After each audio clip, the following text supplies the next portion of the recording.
Here is another way to create a collage. In this case, I collected all different materials from my yard and brought them into the studio.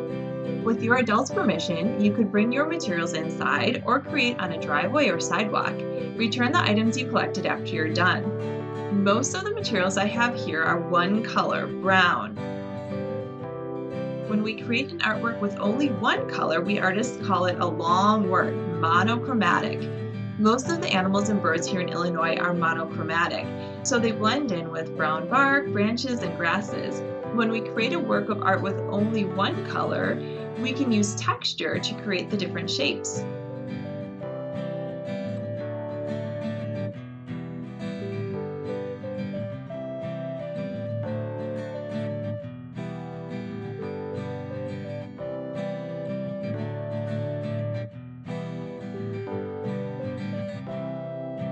I used a dried purple coneflower for the eye, a rock, milkweed pods for the ears, leaves, pine cones, and pine needles for the tail.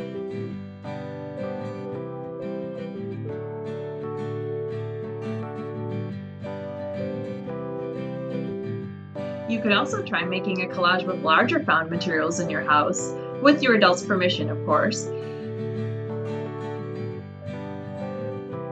If you have any questions about this project, please write them in the comments and I'll be happy to respond as soon as possible. Thanks so much for joining me. I hope you had a really good time doing chipmunks and squirrels and robins and whatever you decided to do, and we'll see you soon.